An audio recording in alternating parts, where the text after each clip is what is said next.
네, 집중 취재 오늘도 보도국 최태호 기자 자리에 함께했습니다. 안녕하십니까? 네, 안녕하십니까. 자, 오늘은 어떤 얘기에 대해서 집중적으로 분석을 해주시겠습니까? 네, 오늘은 국내 대표적인 반도체 관련 종목이죠. 네. 삼성전자와 SK 하이닉스에 대해서 주가 전망 알아보도록 하겠습니다. 네. 오늘 주가는 10시 기준으로 2%대 하락을 보이고 있는데요. 이제 반도체 겨울론이 좀 영향을 준 것 같습니다. 근데 양사는 이제 HBM 관련 기업으로 올해 상승세를 기록하기도 했었습니다. 네, 이제 HBM에 대해서 먼저 짚어주셔야 될 것 같은데요. 네, 오늘의 키워드 첫 번째로 HBM인데요. 네. 하이닉스와 삼성전자의 미래 먹거리로 꼽히는 제품입니다. 아마 이미 알고 계신 분들이 많겠지만 이번에 다룰 이슈에서 빼놓을 수 없는 키워드기에 가져왔습니다. 네. 자, HBM 많이들 들어보셨던 얘기고 여러분들이 익히 아는 용어긴 한데 구체적으로 이 HBM이 AI와 어떤 연관성이 있는 건가요? 우선 HBM을 한국어로 번역하면 네. 고대역폭 메모리인데요. 그렇죠. 말 그대로 대역폭이 넓다는 의미인데 메모리에서 대역폭이 넓으면 데이터를 빠르게 처리하고 전송할 수 있습니다. AI 서비스가 고도화되면 필연적으로 대량의 데이터를 전송해야 되는데 AI 반도체에 탑재되는 HBM이 그 연산을 돕는 거죠. HBM은 여러 개의 D램을 수직으로 연결해 만드는데요. 때문에 이제 기존의 D램 시장을 거의 95% 이상 점유하고 있던 3사, 마이크론, 하이닉스, 삼성전자가 HBM 시장도 대부분을 점유하고 있습니다. 최근 보고서에 따르면 지난해 기준 점유율이 SK 하이닉스가 53%로 선두고요. 삼성전자가 38%, 마이크론이 9%로 뒤쫓는 상황입니다. 네. 자, 이 AI 반도체라고 하면 제일 먼저 엔비디아가 떠오르긴 하는데 어떤 관련이 있나요? 말씀하신 것처럼 엔비디아가 올해 초부터 주가 상승 랠리를 이어왔잖아요. 그렇죠. 근데 이제 이게 AI 반도체 대장주이기 때문인데요. 엔비디아는 SK 하이닉스와 삼성전자 입장에서는 고객사입니다. AI 반도체에 탑재될 HBM을 엔비디아에 넘기는 구조죠. 그래서 삼성전자와 SK 하이닉스가 올해 상반기 주가 흐름이 달랐는데 하이닉스가 먼저 엔비디아의 HBM을 납품했기 때문입니다. 엔비디아는 최근 AI 회의론 등이 등장하면서 고점 대비 조금 빠지긴 했습니다만 월가 전망 대비 상승 여력이 어느 정도 남아있는 상황이긴 합니다. 네. 자, 그렇다면 저희가 두 번째로 좀 짚어볼 키워드는 어떤 거를 선정하셨나요? 네, 이제 두 번째 키워드는 반도체의 겨울인데요. 네. AI 반도체의 상승 모멘텀이 남아있다는 이야기를 드렸었잖아요.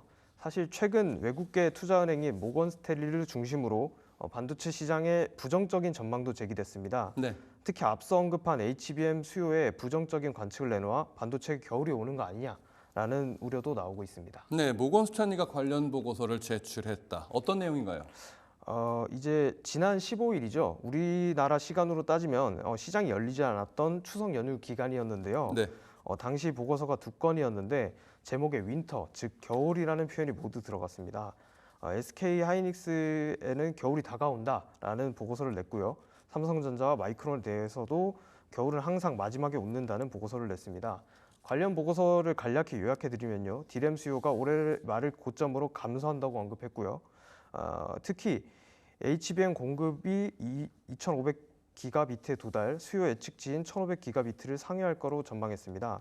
HBM 3대장 기업의 목표가도 줄하향했는데요. 특히 SK 하이닉스의 목표가를 기존 26만 원에서 12만 원대로 낮췄습니다. 네. 네. 삼성전자도 이제 10만 5천 원에서 7만 6천 원으로 낮췄고요. 마이크론의 목표가도 140달러에서 100달러로 낮췄습니다. 야, 굉장히 목표 가격이 각 기업별 주가가 굉장히 크게 낮아진 것 같은데 이 부분에 대해서 기업 입장에서는 굉장히 좀 억울할 것 같기도 하고 그런데 어떤 반대 의견이나 다른 의견들은 없었나요? 네, 당연히 있었는데요. 네네. 우선 이제 반도체 업계를 중심으로 반박이 있었습니다.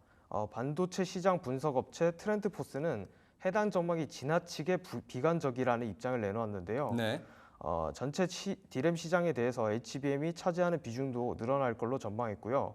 HBM의 성장세도 지속될 걸로 봤습니다.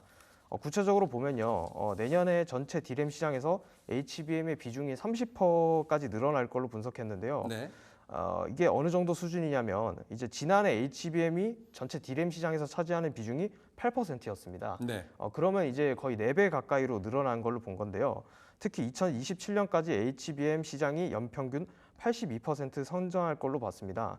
실제로 D램 3사도 최근 HBM 관련 생산 시설을 늘리고 있는 상황입니다. 게다가 이제 이런 겨울론을 뒤집었던 것 중에 하나가 마이크론의 최근 분기 실적 발표였는데요. 네. 시장 전망치를 웃도는 수치를 보여줬습니다. 구체적으로는 매출액이 전년 동기 대비 93% 상승한 77억 5천만 달러를 기록했는데 시장 전망치보다 1억 달러 높았고요. 주당 순이익도 1.18달러로 시장 전망치인 1.11달러를 넘었습니다. 마이크론의 주가도 상승했는데요. 발표 직후 14.73% 오른 뒤 2.17% 떨어지며 숨고르기에 나선 상황입니다. 재밌는 거는 이제 부정적인 전망을 내놓았던 모건 스탠리도 기존 입장을 뒤집었던 건데요. 마이크론의 목표가를 해당 실적 발표 이후 114달러로 높였습니다. 물론 이제 기존 목표가 대비해서는 낮은 수준이지만 현 시점에서는 반도체 겨울론의 힘이 좀 약해졌다는 전망도 나오고 있습니다. 네. 자, 일각에서는 또 이 SK 하이닉스 목표가를 가지고 논란이 좀 빚어졌다라는 얘기도 들리던데 어떤가요? 네, 맞습니다. 이제 시장에서 선행 매매 의혹이 불거졌던 건데요. 네. 모건 스탠리가 추석 연휴였던 15일 관련 보고서를 내놓았다고 말씀드렸잖아요. 네. 우리나라 시장이 안 열렸던 시기도 했는데 그에 앞선 지난 13일에는 시장이 열려 있었는데 그때 네. 모건 스탠리의 서울 지점 창구에서 SK 하이닉스가 100만 주 이상 매도됐습니다. 네. 이게 어느 정도 수준이냐면 해당 거래일의 거래량의 20% 수준이었는데요. 연휴 직후 SK 하이닉스 주가가 6% 넘게 빠지면서 모건 스탠리가 자사 고객에게 미리 고객을 알려준 정보를 알려준 게 아니냐는 이런 의혹도 제기됐었습니다. 이에 따라 금융당국은 현재 조사에 나선 상황입니다. 네, 금감원이 조사에 나선 상황인데 뭐 고객도 고객이지만 본인들이 이 매매를 통해서 뭔가 이익을 얻은 게 아닌가 싶은 의혹이 굉장히 짙은 상황이죠. 자, 그렇다면 이 HBM 관련해서 세 번째 키워드는 무엇으로 선정하셨나요? 네, 세 번째 키워드는 낮아진 목표 주가입니다. 네, 앞에 낮아진보다는 뒤에 물음표에 방점이 찍힌 아하. 키워드라고 보시면 될 것 같은데요. 낮아진보다 목표 주가가 낮아진 목표 주가에서 낮아진보다는 목표 주가가 낮아진 게 맞냐라는 물음표에 좀 더 관심을 가져야 된다, 집중해서 봐야 된다 그 얘기죠. 이게 정확히 말씀드리면 목표가 자체는 낮아진 게 맞습니다. 네, 근데 이제 우선 키워드에서 말씀드린 것처럼 목표가는 낮아졌지만 이제 금융정보업체 컴퍼니 가이드의 자료를 보면요. 7월부터 삼성전자와 SK하이닉스의 목표가를 제시한 증권사는 각각 25곳씩입니다. 그러니까 이제 50개 리포트가 발간된 건데요. 네, 삼성전자의 경우 16곳이, 하이닉스의 경우 11곳이 기존 목표 주가를 하향했습니다. 상향한 곳도 있었는데요. 각각 2곳에 불과해 적었습니다. 국내 증권사들도 양사의 부정적인 전망을 최근 제시한 거죠. 그런데 평균 목표가를 계산해 보면 조금 다른 결과가 나오는데요.